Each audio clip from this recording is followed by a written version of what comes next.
the art of not being censored, organized queer writing and consumption in Chinese BTS fandom. So I know some of you might know that the Chinese government has imposed very strong and strict regulation and censorship upon fandom society and homosexuality content online from the previous panelists. But from my presentation, I want to show that there is always some, gray area between the top-down implication of the state governance, state regulation, and from the bottom-up grassroots resistance, whether it is passive or active. So this kind of gray area is actually, for me, the exact point to emerge the fandom agency. So I think as a fandom scholar, we don't have to be like so frustrated about the harsh reality that the queer fans have to face right now, but we should pay attention to the optimistic side of this kind of gray area. And my presentation would be divided into 4 sections. So first, I would do a very brief introduction about the super topic function on Weibo and how it served as a localized queer fandom platform. And the second part is my methodology and selected digital field, which is fishy super topic. And then when we talk about BTS queer fandom, we have as many as 21 ways to shape them. And you probably wonder, what the hell is fishy? And you will learn more in the third part. And the main body part, I would do more like analysis of what the super topic of fishy looks like and what attributes of the fishy super topic. And we will go to the conclusion part, and I will slightly call back the roundtable talk we have yesterday about queer and politics. So let's get started.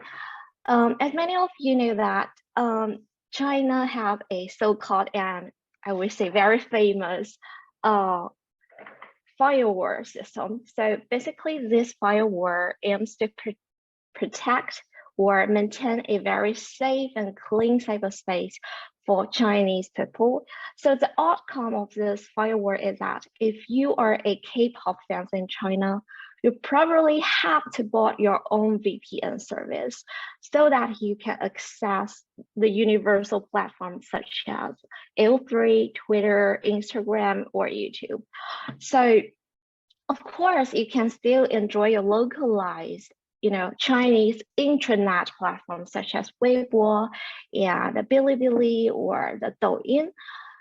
However, it is really dependent on the content you want to enjoy. As a transnational fans, the content you want to enjoy is not generated from Chinese internet platforms, so that makes your whole fandom experience a naturally trans-platform journey. So some of the fans, they have to travel like the digital guerrilla, that they have to dedicatedly decide which site should I use today according to the level of censorship in the mainland context. So as a queer reader of K-pop, you probably enjoy, fanfics translation from AO3 and Twitter, and you probably write a lot of fanfics and you can translate them back to Twitter and AO3. But I would say among all the localized platforms, Weibo is one of the most convenient and commonly used one, and the super topic function embedded in Weibo is actually a sub-platform for those people, like-minded peers who gather together. So it is actually a very important function for Chinese fans, regardless you're K-pop fans or J-pop fans or even C-pop fans. So as a naturally good platform, super topic, as many of other platforms, faces severe censorship, especially after the Qinglang movement. you can translate it Qinlang as clean up or clean and bright. Whatever your translation is, it is actually a series of action, initiated by the Chinese government targeting at the harmful and toxic cyberspace content.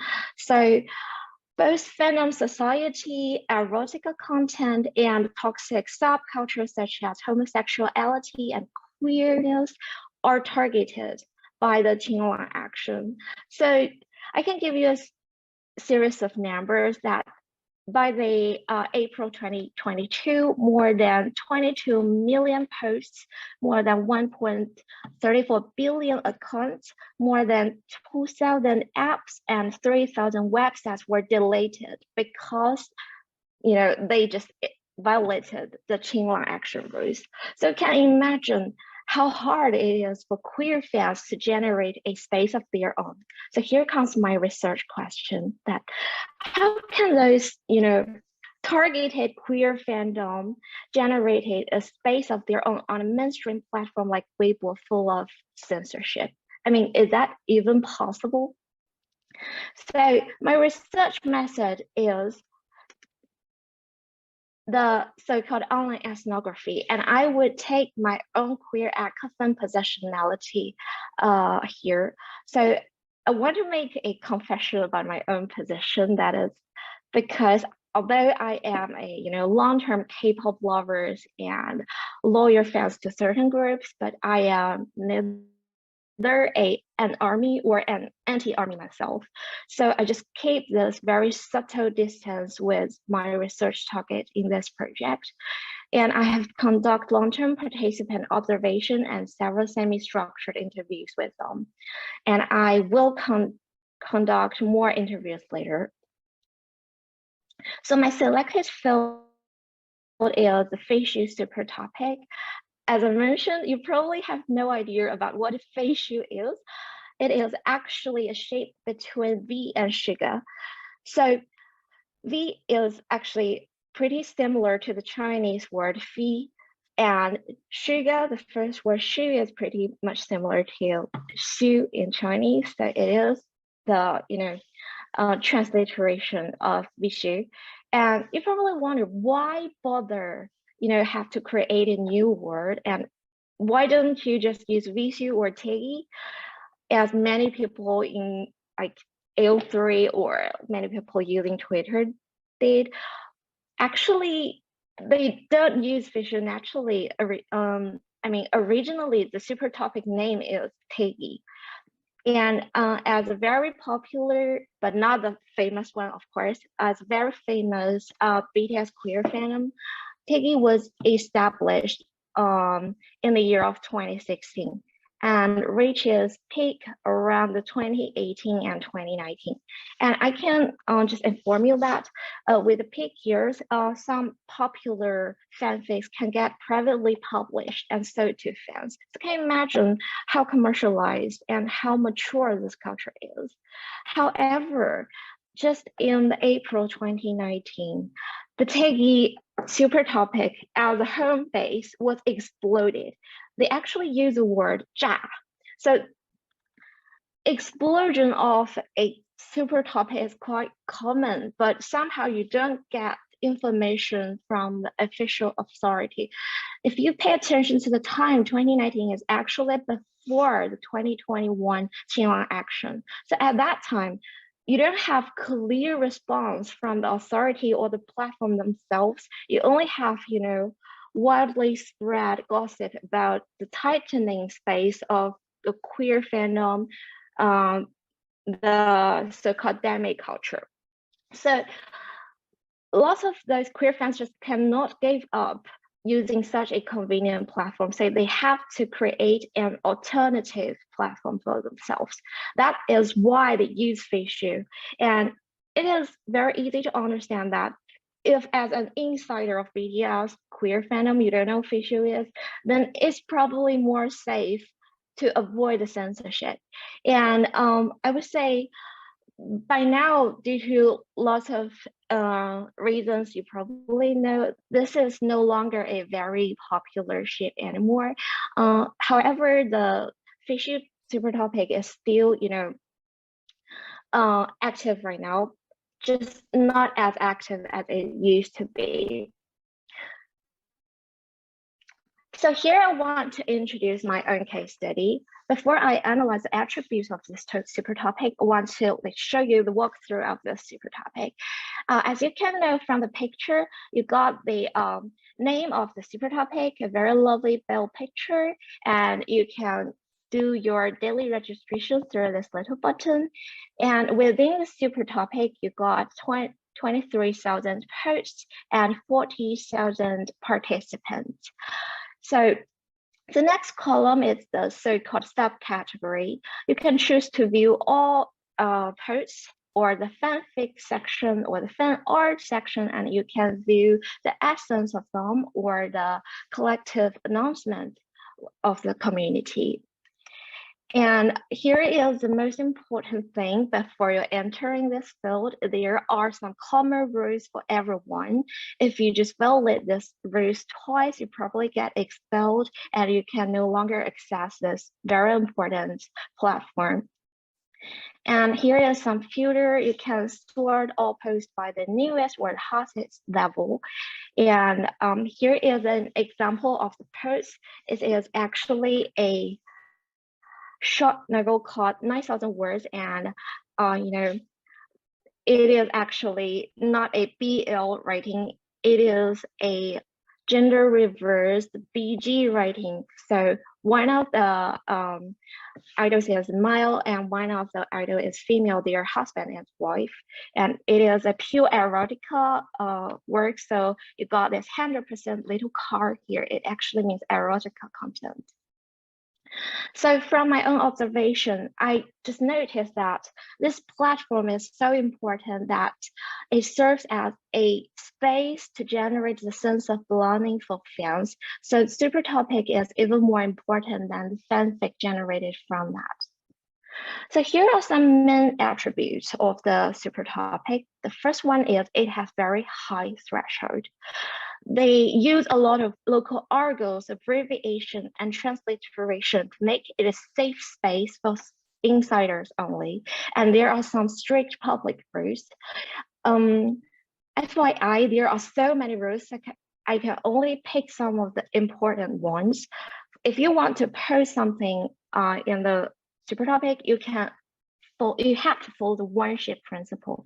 That means you cannot say anything about the broadly BTS fandom, or cannot, criticize or compare other ships with V2 ship. And copyright matters, so you cannot post any official paid content here to avoid the explosion of super topic. And you have to be a optimistic, shipping fans here. So even though the idols themselves do not, generating any more, sugar, but you should never use bad ending as your hashtag. So it is actually a detached and isolated sub-platform from the BTS fandom. And most of the fans here hold the dual identities as they are both, BTS fans and fans to this only ship. And if you want to post fanfic here, just be aware that there's no unfair means for you. So you should never do plagiarism, or you should give credit to someone deserve that. And if you want to publicize some of your own work or the work you like, you have to pay attention to format. You have to use pictures, not directly words. That is because it's more easy to avoid censorship. And you should only post limited erotica content here. Otherwise, it will be super topic might be exploited. So another pattern of this super topic is it's highly organized. You can see the Wenbo 组织 cultural organization title here. Actually, it is named by the top super topic hosts themselves. So you got super topic host who are in charge of the maintenance of super topic, and you got the little fishy grocery store here, who are basically the library and little shop of this community.